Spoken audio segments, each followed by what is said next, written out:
नमस्कार। मैं Dhananjay Kumar, public India में आपका स्वागत है।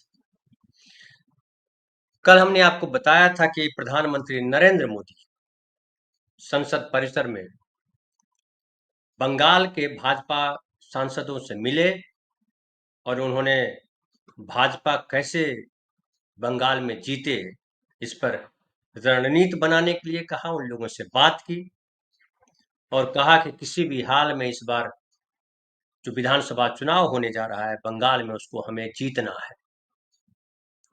उसके नतीजे आने शुरू हो गए।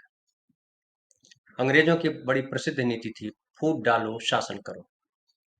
मोदी जी इसलिए याद किए जाएंगे देश में कि विपक्ष को किस तरह से तोड़ा जाए, फोड़ा जाए, कमजोर किया जाए। नरेंद्र मोदी और उनके साथियों ने इसमें मिसाल कायम की है।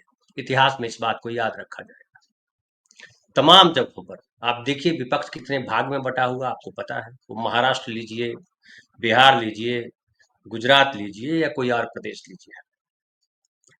पश्चिम बंगाल में एक टीएमसी विधायक हैं, अब हालांकि सस्पेंड कर दिए गए हैं, हुमायूं कबीर। मुर्शिदाबाद जो जिला है उसके भरतपुर विधानसभा से विधायक हैं और ममता बनर्जी की पार्टी टीएमसी के विधायक हैं।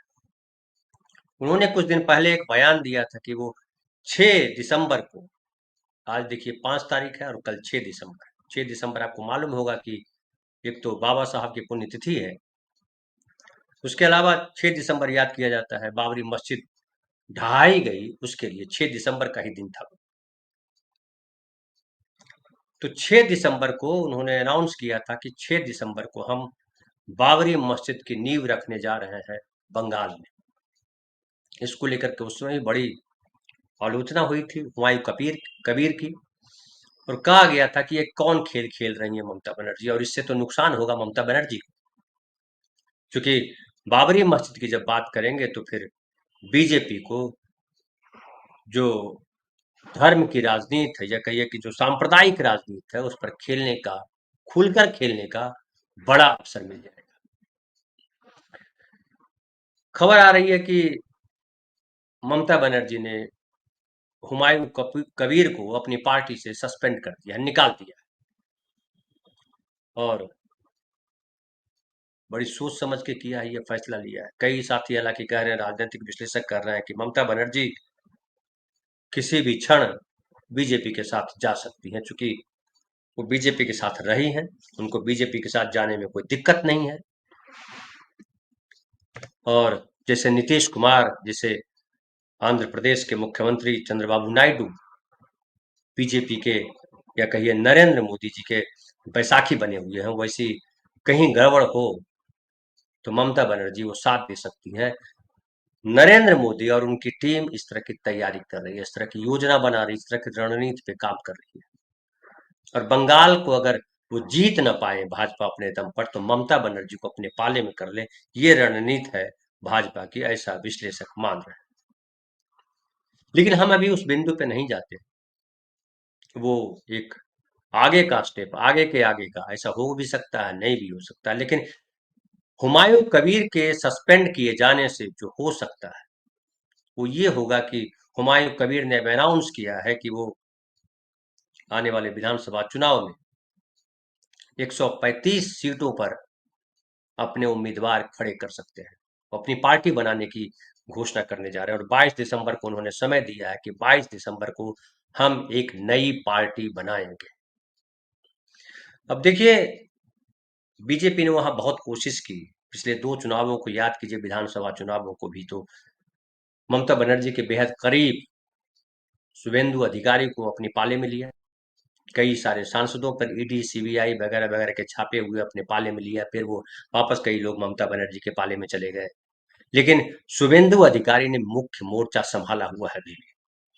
किसी जमाने में शुभेंदु अधिकारी ममता बनर्जी के बेहद नजदीकी थे, लेकिन आज वो ममता बनर्जी के खिलाफ है और बीजेपी के सबसे बड़ी ताकत है शुभेंदु अधिकारी। लेकिन शुभेंदु अधिकारी ताकत होने के बाद भी शुभेंदु अधिकारी इतने ताकतवर नहीं हो पाए कि बीजेपी को सत्ता दिला सके, और मुस्लिम वोट एक मुश्त ममता बनर्जी के साथ लगातार रहा। इस बार यह भी चर्चा है कि ओवैसी जो है बंगाल में 30 से 35 सीटों पर लड़ सकते हैं।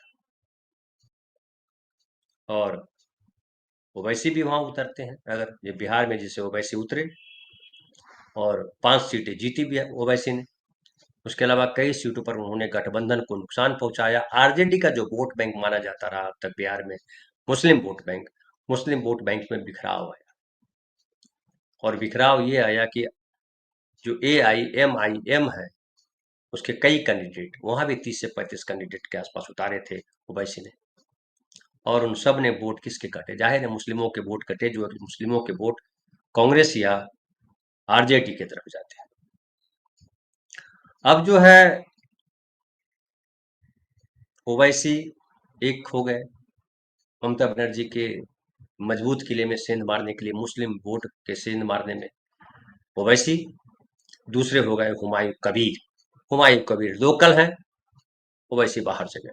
तो बाहर से गए लोगों का कम प्रभाव होता है, जो वहीं के हैं उनका प्रभाव हमेशा ज्यादा होता है। अब हुमायूं कबीर कितना वोट काट पाएंगे, कितना प्रभाव बनाएंगे, कितनी सीटें जीत पाएंगे, कितनी जगह पे ममता बनर्जी को नुकसान पहुंचाएंगे, वो आकलन बाद में होगा। लेकिन फिलहाल ये माना जा सकता है कि बीजेपी को एक मजबूत रास्ता मिला है ममता बनर्जी के खिलाफ। और अक्सर कहा जाता है कि बीजेपी पैसे के मामले में या डराने धमकाने के मामले में ईडी, सीबीआई और दूसरे तंत्रों के माध्यम में मजबूत है। संभव है हुमायूं कबीर को वो इस्तेमाल करें। बिहार में भी कई लोगों को, देश में यहाँ महाराष्ट्र में अगर आइए तो सिंधे को इस्तेमाल किया, महाराष्ट्र में आइए तो अजित पवार का इस्तेमाल किया, गुजरात में ढेर सारे कांग्रेसी नेताओं का इस्तेमाल किया गया, अलग अलग प्रदेशों में अलग अलग लोगों को इस्तेमाल किया गया।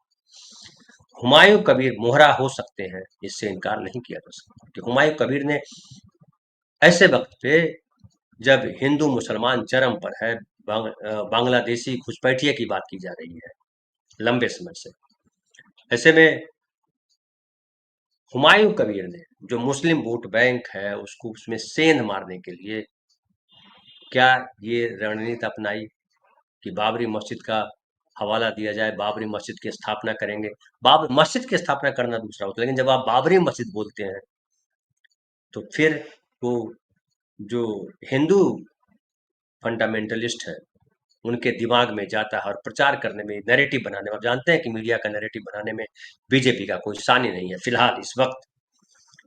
तो मुस्लिम नैरेटिव अगर ये बनता है कि देखो वहां बाबरी मस्जिद बनाई जा रही है, तो फिर हिंदू मुस्लिम सेंटिमेंट को उभारने में बीजेपी को ज्यादा मदद मिलेगी। अभी फिलहाल वहां ये था कि ममता बनर्जी ने जिस तरह से शासन चलाया, उसमें घुसपैठिया वाला प्रसंग भी उतना बढ़िया नहीं चला। खूब जोर से SIR को लेकर के लड़ी ममता बनर्जी, और फाइनली बीजेपी को कहना पड़ा कि जो राष्ट्रवादी मुसलमान है उसके खिलाफ हम नहीं है, उसके खिलाफ बीजेपी नहीं है। तो राष्ट्रवादी मुसलमान का फार्मूला फेंका गया वहां। अब राष्ट्रवादी मुसलमान कौन है, घुसपैठिया कौन है, देशद्रोही मुसलमान कौन है, इस नैरेटिव में लोग उलझे रहे। लेकिन उससे भी उतनी बात नहीं बनती। कई जगह ये खबर आई कि हिंदू काट दिया जा रहा है उनके ये द्वारा, हिंदुओं को ये किया, वो हिंदुओं को करते रहते हैं। लेकिन मुस्लिमों में ये भाव जो है, ये भय जो है बढ़ा। और वैसी स्थिति में हुमायूं कबीर ने जब बाबरी मस्जिद की स्थापना की बात कही, तो लोगों को ये लग सकता है, मुस्लिम जो फंडामेंटलिस्ट है, जो धार्मिक आधार पे, धार्मिक भावनाओं भड़कती है और जो सांप्रदायिक आधार पर जो सोचते हैं, वो हुमायूं कबीर के साथ जा सकते हैं। हालांकि किसी को भी पार्टी बनाने का अधिकार है, और जो भारतीय संविधान के अनुसार उनका अगर बायलॉज है, उनका अगर संविधान है, कॉन्स्टिट्यूशन है उनकी पार्टी का, तो उसको मान्यता मिलेगी। संभव है जब पार्टी घोषित करे तो उनको जल्द से जल्द मान्यता भी मिल जाए, उनको चुनाव चिन्ह भी मिल जाए और प्रचार में भी लग जाए हुमायूं कबीर। लेकिन एक विधायक पार्टी बनाता है और वो कह रहा है कि हम 130 सीटों पर लड़ सकते हैं, 135 सीटों पर, तो समझिए कितना बड़ा खेल हो सकता है। हुमायूं कबीर कौन है, अब इस पर गहन चर्चा होगी। लेकिन हुमायूं कबीर ने जो पासा फेंका है, वो पासा लगता है कि वो कहीं ना कहीं उसकी डोर बीजेपी के हाथ में है। क्योंकि हुमायूं कबीर के ममता बनर्जी से अलग होने से ममता बनर्जी कमजोर होंगी, बीजेपी को इससे बल मिलेगा। और मुस्लिम वोटों का अगर बंटवारा होता है तो बीजेपी को फायदा मिलेगा, ये हर मुसलमान समझता है। बिहार में भी जिस तरह से बंटवारा हुआ उसमें आरजेडी कमजोर पड़ा और बीजेपी नीतीश कुमार की सरकार बनी वहां। बंगाल में अगर ममता बनर्जी कमजोर पड़ती है तो जाहिर है इसका सीधा सीधा फायदा बीजेपी को मिलेगा, क्योंकि जो जो कांग्रेस है, कांग्रेस वहां बड़ी कमजोर हालत में है। इस हालत में नहीं है कि वो सरकार बना सके, इस हालत में भी नहीं है कांग्रेस की वो त्रिशंकु विधानसभा खड़ी कर सके, इतने कैंडिडेट उसके हैं। वही स्थिति वाम दल की है, वाम दल की स्थिति और बुरी है, उसके कोई नेता दिखाई नहीं पड़ते हैं। किसी जमाने में पश्चिम बंगाल वामपंथियों का गढ़ हुआ करता था, लेकिन उसका भी किस तरह से विघटन हुआ वो आप सब जानते हैं। लेकिन अब हुमायूं कबीर ने जो दांव फेंका है, या हुमायूं कबीर को सस्पेंड करने में इसलिए वक्त लिया ममता बनर्जी ने कि इसके सस्पेंशन से क्या रिperकशन हो सकते हैं, और हुमायूं कबीर ने जैसा कि कहा भी कि उसने अपना खेल दिया, निशाना साध दिया।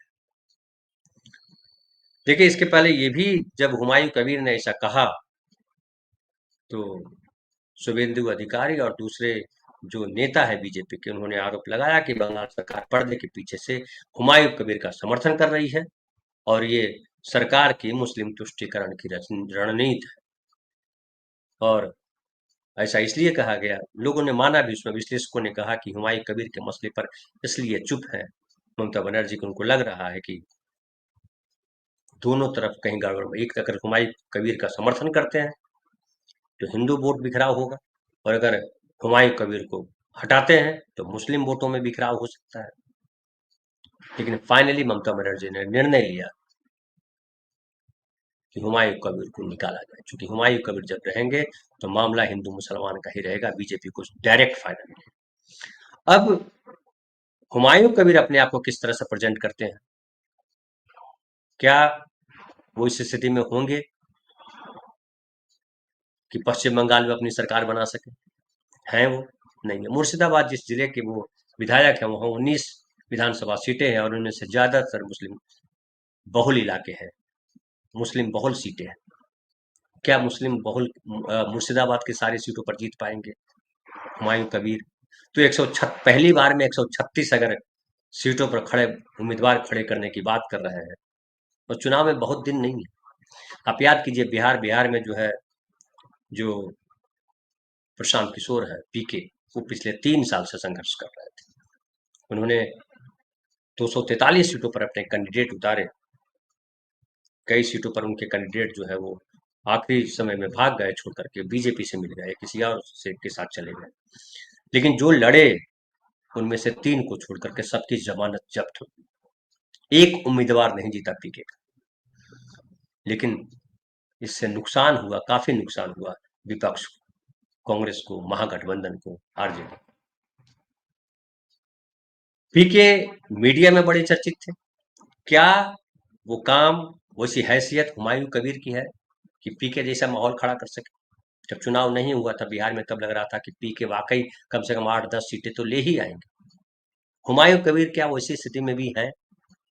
एक तो सारी विधानसभा सीटों पर लड़ने की बात अभी भी नहीं कर रहे हैं वो, और अगर 136 विधानसभा सीटों पर लड़ने की बात कर रहे हैं तो मुझे याद आ रहा है बिहार का 2020 का चुनाव, जब चिराग पासवान ने नीतीश कुमार के खिलाफ उम्मीदवार, सारी सीटों पर उम्मीदवार उतार दिए थे।